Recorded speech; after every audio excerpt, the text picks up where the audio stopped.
আম চলে যাওয়ার আগে আগে খেয়ে নিতে হবে আমের মজাদার বড়া। বিসমিল্লাহির রহমানির রহিম। আসসালামু আলাইকুম। সবাই কেমন আছেন? আশা করি ভালো আছেন। আমিও আল্লাহর রহমতে ভালো আছি।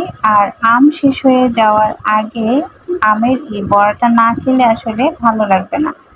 আর এই যে একটা মাত্র আম দিয়ে আমি আমের বড়াটা করে নিলাম।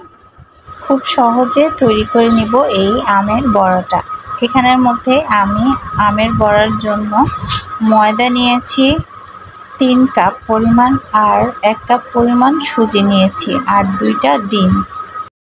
খুব সুন্দরভাবে সব উপকরণগুলো পানি দিয়ে আস্তে আস্তে করে মিশিয়ে নিব। আগেই পানি দেওয়া যাবে না, আগে দেখতে হবে যে ডিমটা গুলানোর পরে কীরকম হয়, তারপরে আস্তে আস্তে পরিমাণ মতো পানি দিব।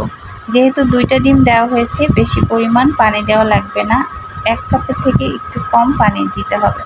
আর এখানে আমটা আমি আগেই পেস্ট করে রেখেছিলাম, আমটা দিয়ে দিলাম। আর আমটা এখানে ব্লেন্ডারে অথবা হাত দিয়ে, নরম হলে হাত দিয়ে করে নিতে পারেন।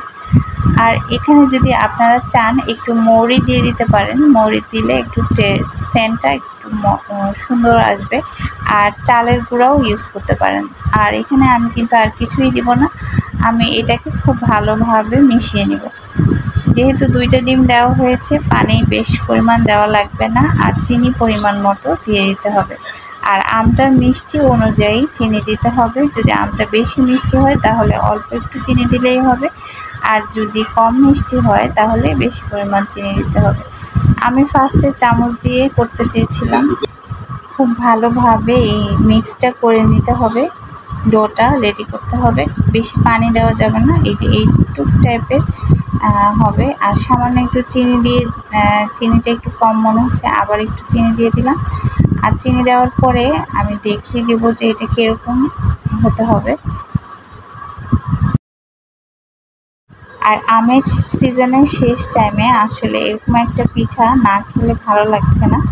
তো আগের বছরও করেছিলাম, এবছর আর এই পিঠাটা করা হয়নি, আর এই জন্যই করে নিলাম। আর এই যে চিনি আমি একটু একটু করে দিচ্ছি আর মিক্সড করছি। আর এই যে শেষ পর্যন্ত ভেজে আমি এই পিঠাটা রেডি করে নিলাম। এভাবে ছোট ছোট করে ভেজে নিয়েছি। আসলে ভাজার ভিডিওটা কেটে গেছে, তাই ভাজার ভিডিওটা দিতে পারলাম না। আর এই যে এরকম একটা পিঠা হয়েছে, এটা কিন্তু খুবই নরম তুলতুলে, আর বাইরেরটা যেমন ক্রিস্পি আর ভিতরেরটা হলো নরম তুলতুলে। সবাই ভালো থাকবেন, সুস্থ থাকবেন। আরও একটা নতুন ভিডিও নিয়ে চলে আসবো। আজকের মতো এখানে বিদায়। আল্লাহ হাফেজ। আসসালামু আলাইকুম।